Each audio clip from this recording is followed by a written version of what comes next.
Okay. Hoeveel van julle, ek weet nie, hoeveel van julle sal julle hande kan opsteek in die lug om te kan sê, ons love 'n wonderwerk storie. Enigiemand?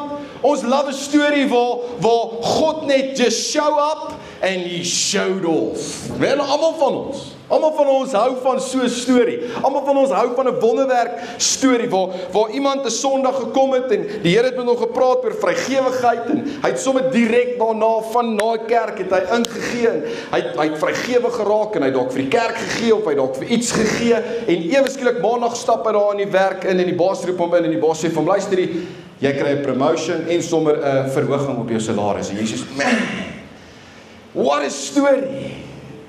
Maar die probleem is, dan sit jy vir jouself en dink, gee vir jare al vir die kerk. Vir jare lank is ek al vrygewig. Here, wanneer is dit my storie? Here, wanneer gaan ek by my werk instap en my baas gaan sê, o, hier is jou promotion en jou verhoging. Vir jare lank, Here, het U van my vergeet, wanneer is my wonderwerk? Of dalk het jy daardie vriend wat nou net 'n Christen geword het en in hierdie week besef, lees hy iewers dat jy jou hande kan oplê en vir iemand genees en hy bid vir sy Jack Russell. En net dat nou is die Jack Russell tot Jack Russell gesond. En jy sê, Here, vir hoe lank bid ek al vir iemand wat ek lief het vir genesing? En niks verander nie. Niks change nie. Here, wanneer is dit my beurt? Wanneer is dit my storie? Of dalk het jy 'n vriendin wat nou net opgebreek het met haar nie so goeie boyfriend nie. En sy het gesê, nee, sy gaan alleen wees. Jy weet, jy ken ons hulle. Ek gaan alleen wees en net 'n rukkie tyd vir myself vat. Alright, Sondag is sy in die kerk, Maandag is sy in 'n selgroep, Dinsdag is sy right, na die derde dag kom haar ou in geloop. Godly, amazing, lyk soos Brendan Piper se boetie. Lyk soos Brendan Piper se boetie, almal amazing. Hulle gaan date, vra uit, hulle date 3 maande daarna as hulle verloof en jy sê, ja. Wanneer is dit my beurt? Vir jare lank gee ek vir jou. Vir jare lank serve ek. Vir jare lank probeer ek my bes en al wat ek kry is nie soos Brendan Piper nie. En ek is nog nie eens verloof nie. Ek het nog nie eens 'n ou nie. Wanneer is dit my beurt?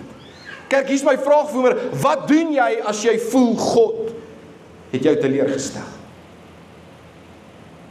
Wat doen jy as jy voel God het jou teleurgestel, want Here, hoekom is ek nog nie swanger nie? Here, hoekom kry ek nie verhogings nie? Here, hoekom daardie geliefde waarvoor ek bid is gesond nie, Here, sy is oorlede. Here, wat doen jy as jy teleurgestel is met die Here? Wat doen jy as jy dit nie eintlik wil hardop sê vanmôre nie, want jy het eintlik respek vir God, maar jy kan nie anders dan nie, Here, waar is jy? Waar is jy in my lewe? Hoekom sjou jy nie by my af? Wanneer is dit my beurt om my wonderwerk te kry, waarvoor almal anders te kry, en nie ek nie? Dalk sit jy vanmôre hier en jy is teleurgestel in die Here. Dalk is jy kwaad vir die Here. Dalk sit jy selfs vanmôre hier en jy weet jy wat, jy het eintlik 'n grudge teenoor die Here. En dis nie dat jy die Here nie wil vertrou nie. Jy wil, maar dis net vir jou moeilik op hierdie stadium in jou lewe om regtig Jesus te vertrou, want jy weet God kon iets doen en hy het dit nie gedoen nie en nou sukkel jy. Ek sit jy vanmôre hier en om die waarheid te sê, jy's kwaad vir die Here. My tema van vanmôre is, hoe vergewe 'n mens die Here? Hoe vergewe mens die Here? Kom ons, maar voor ek begin, kom ons raak net so effens tegnies gou vinnig, want tegnies is dat, ek dink nie ek en jy het nodig om die Here te vergewe nie. Die Here was 'n vlekkelose lam. Die Here was sonder sonde. Hy het niks verkeerd gedoen dat ek en jy hom nodig het om te vergewe nie. So vanmôre vir my eintlik om te kom claim, my tema is hoe om die Here te vergewe is eintlik 'n bietjie onregverdig. Raak sit jy vanmôre hier en jy moet regmaak met die Here. Ook sit jy vanmôre hier en jy hou 'n grudge in die Here want jy voel dat die Here was verkeerd. Dit voel dalk vir jou vanmôre dat hy kon iets gedoen het en nou het hy dit nie gedoen nie. Of dalk moet van julle vanmôre net 'n paar goedjies let go. En net let go, en net, of dalk moet van julle net weer geloof begin kry, om die Here weer te begin vertrou. Ek het 'n storie in 1 Samuel in die Ou Testament gaan kry. 'n ou met die naam Elkana. Nou Elkana het 2 vrouens gehad, Hanna en Penina. Nou net gou vir die dudes wat hier sit en sê, wow, dis so cool, 2 vrouens. Jy is seker nie getroud nie. Okay. Dis die enigste rede hoekom jy dink is cool. Want trust me, 1 mamma is genoeg. Alright. 1 vrou is meer as genoeg. Alright. So net so by the way, as jy dink is cool, jy is nie getroud nie, okay? In 'n geval, hierdie ou 2 vrouens gehad, Hanna en Penina. Nou Elkana se naam beteken ietsie. Nou ek weet nie, deesdae gee ons mos elke keer vir ons kinders name wat iets beteken. Ek het sommer vind interessant uit myne gaan opsoek. My naam beteken powerful. So elke keer as jy die naam sê Erik, dan bevestig jy eintlik dit wat die Here my geroep het voor. Powerful. Nou Elkana se naam, en elkeen van julle het 'n naam betekenis. Jy kan dit gaan kyk. Ek dink jy koop 'n boek op Koenboek of jy Google dit net, whatever. Maar Elkana se naam beteken God het 'n seun geskep. So elke keer wanneer iemand die woord Elkana of die naam Elkana roep, dan beteken dit dat God gaan vir jou 'n seun gee. En hier kry hy ewe skielik 'n girl met die naam Hanna. En obviously natuurlik het hy aangeneem dat God gaan hom 'n seun gee. Dis natuurlik, dis wat sy naam beteken, God gaan hom 'n seun gee, maar hier is die probleem, is dat Hanna kon nie kinders kry nie. Hanna het baie gesukkel om kinders te kry en kon nie swanger raak nie. En slimkoppe reken dat dit is toe waar Elkana besluit het dat hy 'n tweede vrou nodig en hy gaan kry toe vir Penina wat vir hom 'n klompie kinders kon gee. En ek het hierdie week vir 'n oomblik probeer indink oor hoe moes Hanna voel? Die failure. Ek het gefaal. Skaam. Onwaardig. Is goed vir niks. En elke jaar dan kom Elkana, dan vat hy sy gesin vir 'n adventure, op 'n vakansie, en dan gaan hulle na die plek toe met die naam Silo. En daar gaan hulle nou God aanbid, en hulle gaan vir God offerande gee, en dit is 'n groot partytjie wat hulle hou saam met God, elke liewe jaar. En hier is die probleem is Penina, dis nou die ander vrou wat kinders kon kry, sy gebruik elke geleentheid om vir Hanna te vertel hoe useless sy is. Elke geleentheid vertel sy vir Hanna hoe om te verkleineer en hoe stupid sy is en om af te breek en te sê sy kan nie kinders kry nie en sy's kinderloos. Inteendeel, hoor die vers, 1 Samuel 1 vers 6 tot 7. Dan het die ander vrou, dis nou Penina, haar baie gespot en verneder omdat die Here haar kinderloos laat bly het. So het dit jaar vir jaar gegaan. Ek dink daai vers maar baie seer, né? Vir 'n klomp van julle. Is dit ek wat jy so klim.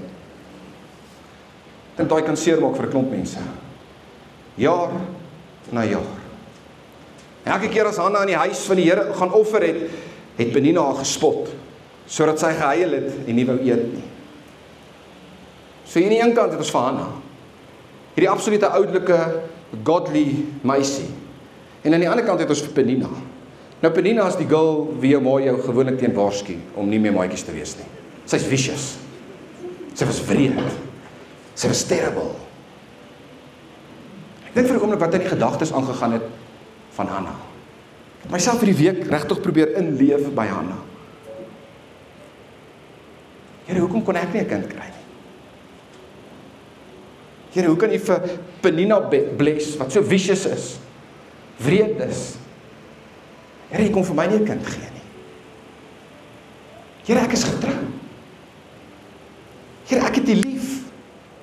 Here, ek lees my Bybel elke dag. Here, ek's 'n giver, ek's vrygewig met my geld. Here, ek's elke keer vroeg by die kerk, Here, ek serve op die kinderkerk. Staf daar. Ek help, Here. Ek is lief vir U, Here. Maar waar is U in my lewe? Hoekom kry ek nie kinders nie? Hoekom kan U my nie bless nie, Here? En sy het gebid. Sy het geglo. En sy het gewag. Niks het gebeur nie. Baie van julle kan vanmôre relate. Het gebid. Het aanhou glo. En jaar na jaar na jaar. Niks gebeur. gebeur nie. Jaar na jaar bid jy vir daai ou se salvation om by die Here uit te kom. Niks gebeur nie. Jaar na jaar bid jy dat daar 'n verhoging by die werk kom en dat jy 'n beter pos kry, niks gebeur nie. Jaar na jaar bid jy vir iemand se genesing of bid jy vir jou eie genesing en die ergste van alles is jou kondisie bly dieselfde. Jaar na jaar probeer jy uit hierdie depressie uitkom en is elke liewe dag 'n fight van jou lewe. Jaar na jaar probeer jy vir jou huwelik bid om te kyk of jy nie net weer verlief kan wees nie, dit gebeur nie. Jaar na jaar bid jy vir jou finansies. Jaar na jaar en jy's op 'n punt in jou lewe vermoere waar jy na my kyk en vir my sê, ek weet nie of jy al Here is nie. Hoor hy my ooit? Gee hy ooit om vir my? Nou Elkana, die man, moet ons mooi verstaan is, was 'n goeie man gewees, maar het 'n man gebly. Okay? Ons dames sal weet wat is, nie ons dames nie, julle dames, okay? Julle dames sal weet dat jy nie 'n man uit 'n man uit kan haal nie. En baie keer gebeur dit dat mans dom vrae vra. Amen. Vrouens, daar sê. Ons vra stupid vrae. En ek het 'n oomblik wat ek net wil gebruik om elke man in hierdie gemeente, al my broers, te red. Vir een oomblik, hierdie Here my gestuur, en hy het my gebruik, en hy het my appointed, om elke man in hierdie gebou vandag te kan help vir net een oomblik. Daar is sekere vrae wat jy nie vra nie, okay? En ek help jou, man, so as jy nog niks geluister het nie, luister vandag. Jy kan nie na werk instap by die huis, en sê, so, vrou, wat het jy vandag gedoen nie? Oeh, ja. Jy kan nie vandag gaan, jy gaan nie gaan en sê, sjoe, sê gewys dit wat jy met jou hare wou vandag doen. Doen dit nie. Mans, jy kan nie instap en sê, jy kan nie instap by jou vrou, of jou vrou sê, sjoe, so, sê vir my bietjie, hoe het ek jou gekry? Hoekom is jy so wonderlik? Sekere vrae wat jy nie vra nie, okay? Elkana, se man, hoor in Samuel 1 vers 1 tot 8. Daar sê 'n man Elkana vir Hanna, waarom huil jy? My broer, jy het dit verloor. Waarom huil jy? Waarom eet jy nie? Waarom is jy hartseer? Is ek nie vir jou meer werd as 10 seuns nie?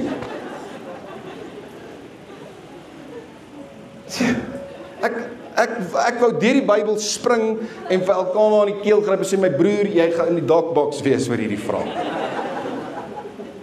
Ek voel Hanna se pyn. Hier's Hanna, sy probeer met alles in haar vermoë God lief hê. En die een ding wat sy so graag wil hê, wat sy weet God vir haar kan gee, kinders, kan sy nie kry nie. En dan het sy nog Penina se klein wetters wat rondhardloop saam met haar op vakansie. En sy het vir Penina wat haar die hele tyd verkleineer en die hele tyd afsê, en dan het sy nog hierdie man met al hierdie stupid vrae. Voel net vir 'n oomblik Hanna se pyn. Kerk, wat doen 'n mens as jy teleurgesteld is in God? Wat doen 'n mens as jy weet dat God kon dit gedoen het en hy het dit nie gedoen nie en nou is jy hier en jy sê, ek weet nie of ek die Here kan vertrou nie. Ek wil sê wat Hanna gedoen het. Ek dink dit gaan dalk baie van julle vermoere kan help. Dis iets wat jy nog nooit in 'n kerk gehoor het nie en ek glo nie jy gaan dit in 'n ander kerk hoor nie, so prys die Here, julle sien. Dis wat Hanna gedoen het. Hanna just gave it to God. Luister, Hanna het op 'n punt in haar lewe gekom, she just unloaded by God. Sy het afgepak by God met alles in haar. Sy het nie vir een oomblik teruggehou nie. Sy het alles gegee. Sy het presies vir God vertel hoe voel sy. Sy het presies vir God vertel wat dink sy op daardie oomblik. Sy het al haar pyn, al haar teleurstellings, al haar angs, het sy net daar en dan vir God gegee en she gave it all. Hoor wat sê die vers, in vers 9 tot 10. Op 'n keer na die offermaaltyd in Silo het Hanna opgestaan terwyl die priester Eli op sy stoel langs die deurkusyn van die tempel van die Here gesit het. Sy was bitter hartseer. En terwyl sy tot die Here gebid het, het sy onbedaarlik gehuil. Onbedaarlik het selfs, ek het myself hier probeer inleef. Maar sy gesê, Here, hoekom? Here, dis nie fair nie. Here, hoekom kan ek nie kinders kry nie, Here, nou alles wat ek vir jou gedoen het, en sy gave it to God. Here, ek is die een wat jou vertrou. Ek is die een wat jy altyd kan gebruik, Here. Ek het jou lief, jy weet dit. Ek gee, Here, ek is lief vir jou, ek is nog altyd daar vir jou. Hoekom kan ek nie kry wat ek soek nie? Sy het haarself uitgegiet voor die Here. Kan ek vanmôre vir jou sê, God is groot genoeg om jou seer te handle? Kan ek vanmôre vir jou sê dat Dawid het dit gedoen, Dawid het voor die Here neergeval en gesê, Here, waarom? Jeremia het voor die Here neergeval en gesê, Here, regtig? En selfs Jesus, toe hy op die kruis gehang het, het hy na die God gekyk en gesê, Here, waarom verlaat jy my? They just gave it to God. Kerk, God verstaan jou seer. Ek glo dit met my hele hart. God verwelkom hierdie vrae wat jy partykeer in jou het. Hy's groot genoeg om jou twyfel te hanteer. Kan ek hierdie sê? God sal eerder wil hê dat jy op hom moet skree, as wat jy van hom al wegloop. Hy sal eerder wil hê dat jy op jou knieë moet neerval en sê, Here, ek verstaan nie hoekom jy hierdie aan my doen nie. Ek verstaan nie hoekom ek hier is in my lewe nie. Hanna in haar gebed skree sy op 'n stadium uit, sy sê, Here, as jy my 'n seun gee, sal ek hom vir jou teruggee. Ek sal hom dedicate aan jou, hy sal nie myne wees nie, hy sal joune wees.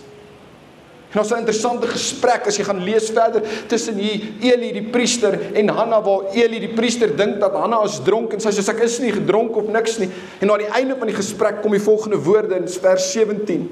Toe sê Eli die priester, wees gerus en gaan nou maar. Die God van Israel sal in jou gee, wat jy van hom afgesmeek het. Dis die ding. Sy het nie opgestaan en ewe skielik, toep, 9 maande nie. Sy was nie swanger nie. Die oomblik toe sy daar weggeloop, het sy steeds vir Penina wat al verkleineer. Het sy steeds Penina wat al woorde sê. Sy het steeds al man wat stupid vra. Sy het steeds nie 'n baba in haar hand nie, sy het steeds nie swanger nie, sy het steeds nie haar gebede beantwoord nie. Maar weet julle wat doen Penina, Hanna waarvan ek so hou? Sy het aanhou glo. Sy het aanhou glo. Sy het aanhou glo dat God goed is. Sy het aanhou gesê, Here, ek sal jou vertrou al sien ek niks nie. Here, ek sal jou aanhou vertrou al is my gebede nog nie beantwoord nie. Here, ek sal jou aanhou vertrou al is ek nog nie swanger nie. Ek sal jou aanhou vertrou al is my depressie nog nie weg nie. Ek sal jou aanhou vertrou al is my huwelik nog nie waar dit moet wees nie. Ek sal jou aanhou vertrou al is my finansies nog nie daar nie. Ek sal jou aanhou vertrou al is daai geliefde nog nie gesond nie. Ek sal jou aanhou vertrou, want hoor wat sê vers 19. Die volgende môre, nie wat nie, die volgende môre het Elkana vroeg opgestaan om weer die Here te aanbid. Niks het gebeur nie. Niks het gebeur nie. Maar die volgende môre staan sy op. En sê, Here, ek sal U weer vertrou. Ek gaan weer kerk toe gaan, ek gaan weer aanbid. Ek is nog nie swanger in die Here. Dis okay, dis okay, dis okay. Ek gaan weer kerk toe kom, Here, ek gaan U weer vertrou. Ek gaan weer U aanbid. Ek het steeds vir Penina, Here, wat my verkleineer. Dis okay, Here. Volgende môre vroeg het sy opgestaan en die Here gaan aanbid. Dis okay, Here, ek het al vir daai geliefde gebid wat genesing nodig het, Here, niks het gechange nie, maar dis okay, Here, ek Sondag weer in die kerk, ek vertrou U, Here, ek gaan weer kom, Here, nog een keer gaan ek U aanbid. Here, my depressie is nog nie weg nie, en ek sukkel en is 'n fight elke dag, maar dis okay, Here, ek gaan U weer vertrou, ek is Sondag weer in die kerk, Here, ek gaan U weer kom aanbid. Here, ek wil ook so graag 'n mamma wees, Here, maar dis okay, al laat die mammas dit vandag hê, ek is weer volgende Sondag hier, Here, ek gaan U weer vertrou. Nog een keer, kerk. A waiting season is never a wasted season. Hoor mooi.